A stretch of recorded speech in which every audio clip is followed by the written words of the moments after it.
Okay, guys, today we got a special video for you. Something crazy is happening right now. Um, Meet Kev is on the news. Is on the main street media. So we're gonna check it out, see what Meet Kev has to say. How the heck did he end up on Yahoo Finance? That's super interesting. Let's see. Those balls now. Longtime Tesla investor and YouTuber Kevin Paffrath joins us now. So, Kevin, as we take a look at the reaction that we've seen from the street here, I mean, a lot of good to be found in the earnings report itself, but really honing in on some of those warning signs on price cuts, cutting into margins, and some of those incentives as well. Do you think the street has it right in their reaction to this right now? No, Wall Street never has it right when it comes to Tesla. They, Yeah, however, are right in get the him, short Kev. term, right? Wall Street doesn't care about the robo-taxi. They don't care about AI. They don't care about Dojo. They don't care about full Wow. self-driving. The street is right to care about what they care about now, and that's near-term profitability. They care about near-term margin, near-term profit. And what did we hear? Well, we didn't hear, as you mentioned yourself, a date on the Cybertruck. We actually heard they're still testing the Cybertruck, which sort of made me scratch my head too. We didn't hear talk about them actually acknowledge that they are indeed advertising, which is something they agreed to do to sort of help boost the near-term profitability and reduce the need for price cuts. Instead, we potentially had hints of more price cuts coming. So all of the near-term ammunition that really said, hey, near-term profitability might be hurt more is what Wall Street got to say, all right, sell. Long-term, we didn't even get that great of a vision, though, on Cybertruck, which we were really hoping for more color on. And then something that I was a little disappointed on. Don't get me wrong, still happy for Tesla long run here, but something that I thought was really odd was Elon's been talking up Dojo, the supercomputer for artificial intelligence. This is going to be the best supercomputer ever. But then he said, hey, but if we can get our hands on enough NVIDIA chips, we wouldn't even need Dojo. This was, in my opinion, kind of like saying, your girlfriend is the best ever. But if I had my ex back, I wouldn't be with my girlfriend. Holy I love crap. that analogy there because, I mean, investors really. Holy crap, Meet Kevin. Wow. All right. I love it so far. All right. This is really cool. So let's talk about what he said there. So, yeah, he's right about that, about the Wall Street wants to hear this quarter, next quarter, this quarter. That's all they're concerned about. And he's right about giving them ammunition. So, here's the thing about Tesla and the calls. They don't give a crap about that stuff. They don't care about the check boxes that Wall Street has to hit in order to buy or sell the stock. Like, it doesn't matter to them. I know a lot of institutional investors just want to hear certain words and click the tick boxes, and then they'll buy more stock or hold. But as soon as they didn't hear that stuff, they heard there might be more price cuts because of interest rates going up. They heard they didn't really get a good indication on the Cybertruck. When is it coming out? The price it's going to be. What's the range? They didn't tell them that. So, like, short term things like that. Yes, Meet Kev was completely right about that. Wall Street wants to hear that. Another interesting thing I was thinking about that Meet Kev was talking about was the advertising. So you know how they have to kind of the interest. So here, okay, let me preface it with this. A lot of people believe that the price cuts are because of demand problems. There's low demand. They cut the price to get more demand up. Elon said on the call that they're lowering the price because the interest rates are so high. People can't afford the cars. So that's what Elon says. So, but Meet Kev kind of thinks that to stoke demand, you drop the price, you stoke demand, which is true. They're both true. Could Tesla focus on advertising rather than cutting the price to stoke demand? I don't know. Maybe that'll work. There's a lot of people that know nothing about Teslas. I see it all the time in my day-to-day life. I have two. I have a Model Y and a Model 3.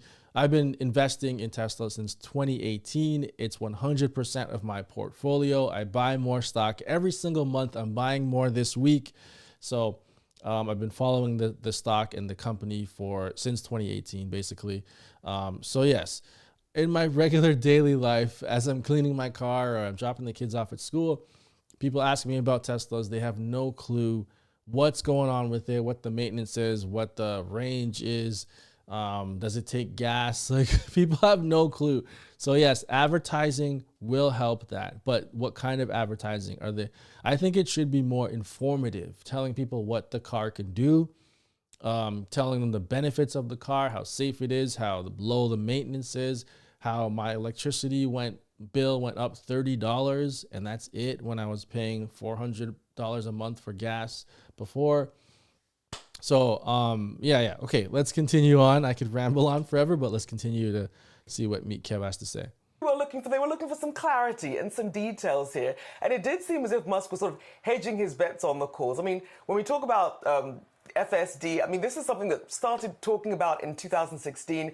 Still really waiting to see it come to fruition here, and he even on the call called himself, the boy who cried FSD. But he's actually expecting to see that here, and talking about seeing that potentially by the end of the year. What should you make then I don't about know, man. Musk's promises That's when too it comes soon. to FSD and where we really are in the story and how much that means to Tesla? Yeah, that's a great argument. It is true. He is a little bit the boy who cried FSD. Look, it is getting better. I use FSD on two different Teslas. It is getting phenomenally better at those edge case scenarios where sometimes it feels like it wants to drive you into the wall, and now it doesn't do that as much anymore, which kind of goes from like bad to great. Now it's acceptable. It's getting much better. I'm taking regular drives myself as a user, where I'm finding myself more and more taking those drives, going, "Wow, I didn't have to take over once on that drive," which is fantastic.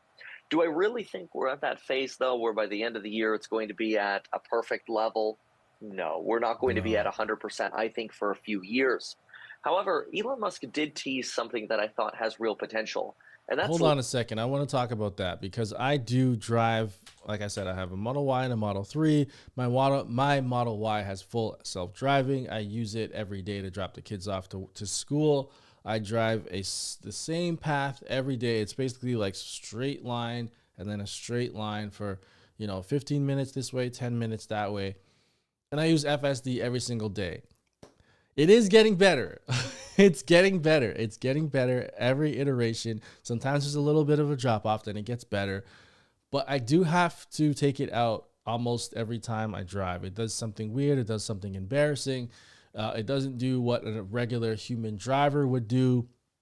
It's all safe, but it's just it's not. It's just not there yet. It's not there, and it's not gonna be there for a while. It is getting better. I am a big believer in FSD.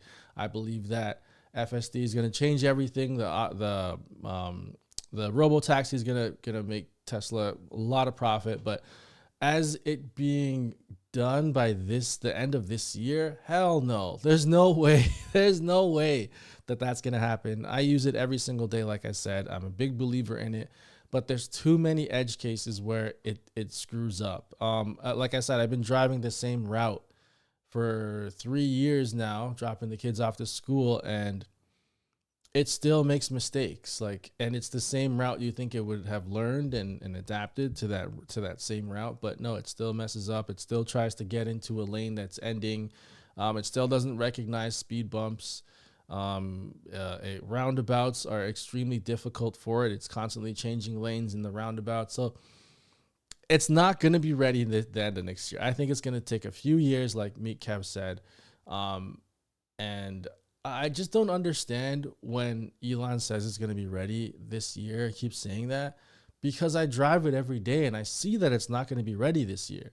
But I don't know what version he's driving. Like, I don't understand the discrepancy there, because if you drive it every day, you would see that no, it's not going to be ready. It's amazing.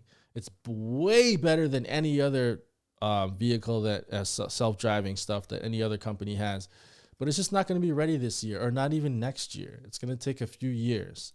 But yeah, let's continue on here. licensing the software to other manufacturers like a Ford or GM. I personally think many of the ADAS softwares, like your adaptive cruise control or your lane keep assist, aren't that great at the Mercedes or Ford or GM. And if they can even just get autopilot from Tesla, Tesla could probably make maybe an extra $1,000, $2,000 of every car the other manufacturers sell.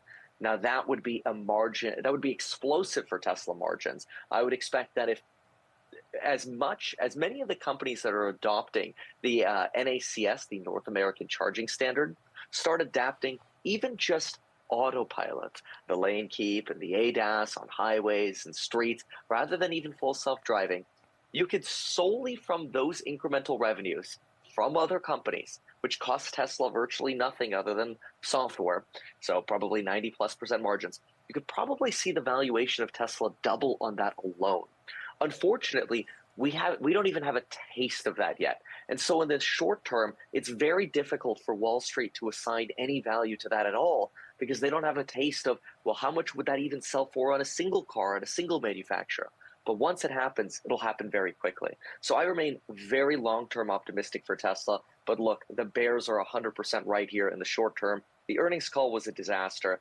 Elon was probably tweeting during it anyway, and Elon's not really the best spokesperson for talking to Wall Street. Should have had a little bit more focus there on finance, on what they're doing to improve advertising and margin, and really, it's a Wall Street earnings call. Talk short term in the earnings call, talk long term at the Tesla events like the AI Day. That would have been better here. Okay, that's interesting. What do you guys think about that? So do you think he should get? So this is an argument that's been going around. Do you think Elon should get off the earnings call? That's for Wall Street, and he should just talk about the long term vision of Tesla at these events, like the Investor Day and things of that nature. I'm not like, man, I'm torn. I just heard about this argument, and it's kind of interesting to me. But I kind of like the fact that Elon doesn't give a crap about the about Wall Street. Like he'll just say whatever he wants. Like he doesn't care if the stock tanks, if it goes down. It doesn't really matter. I just see it as a buying opportunity because here's the thing: if you separate them out, and then you have the some of the Tesla employees talking on the calls and ticking all the boxes that Wall Street wants to hear, the price might just stay high. You know, like I like when there's a dip so I could buy more. It's really greedy and selfish, but I like when it dips when they're completely wrong. And then we heard all the gems about licensing FSD, about pouring money into Dojo. We hear all the gems, but the Wall Street guys don't hear their short-term stuff. Then we could buy more stock. So I'm kind of torn on that. What do you guys? I want to get your thoughts. What do you guys think of that? Meet Kev is like completely on point here.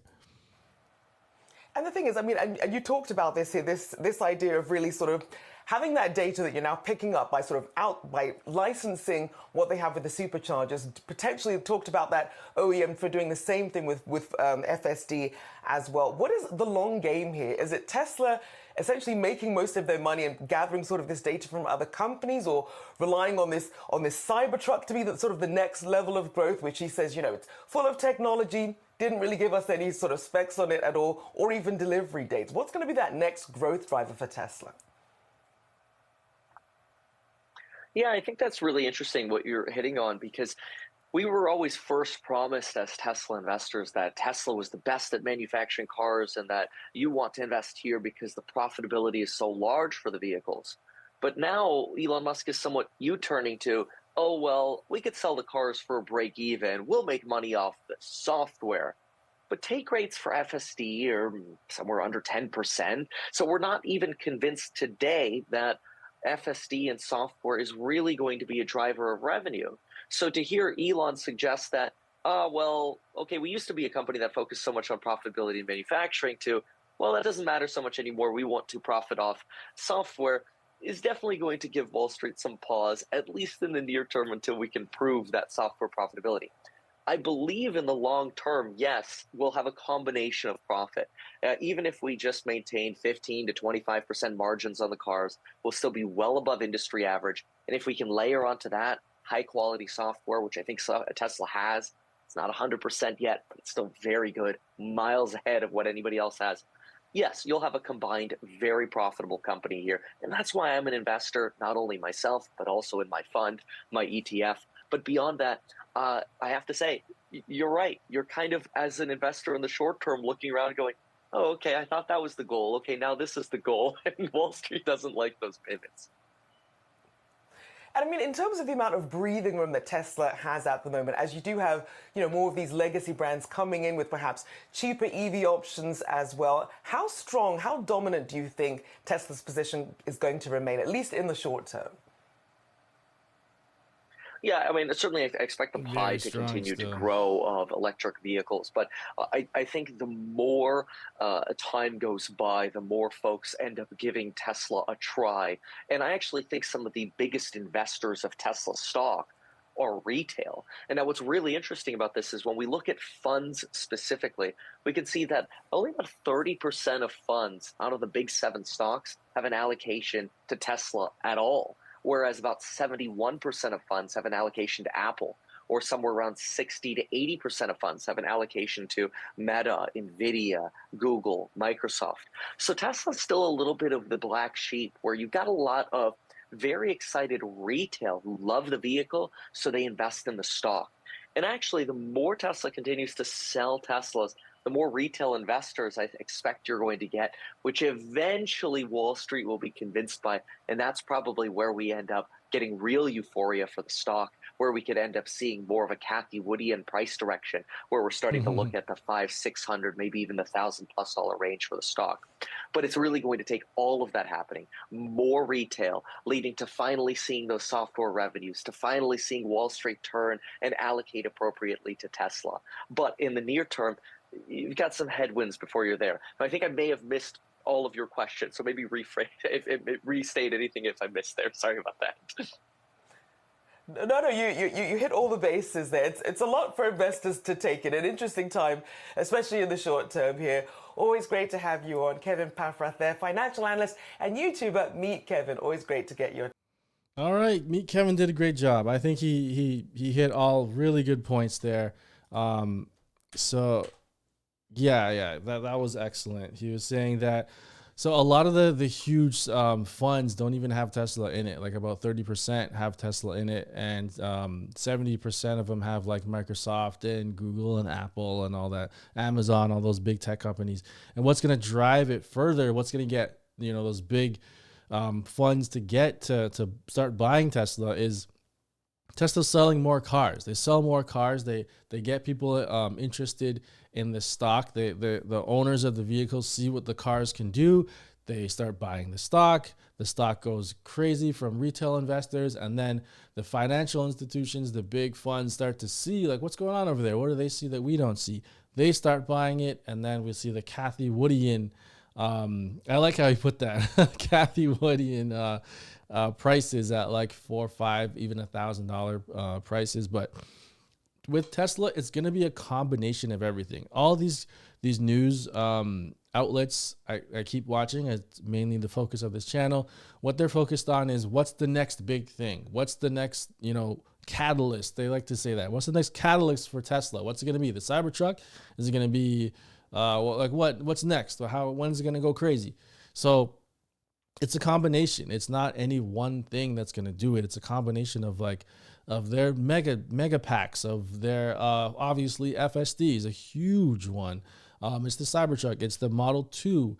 It's their manufacturing prowess. It's a combination of so many different things that it's really going to start. It's just going to be like kind of a creep up, and then FSD is going to drop. As soon as FSD is perfect, though, when FSD is perfect and it's proven and you don't have to touch the wheel, you can actually just chill and the car will take you places, that's when we're going to see a huge boom in the stock. I think it'll slowly, raise. It'll go 300, then slowly 350, 400, 500. But once FSD is finally completely solved and it's 100% safe and it's better than a human driver, multiple times better than a human driver, then we're going to see a kind of like huge jolt upwards in the stock, and we're going to see the take rate raise.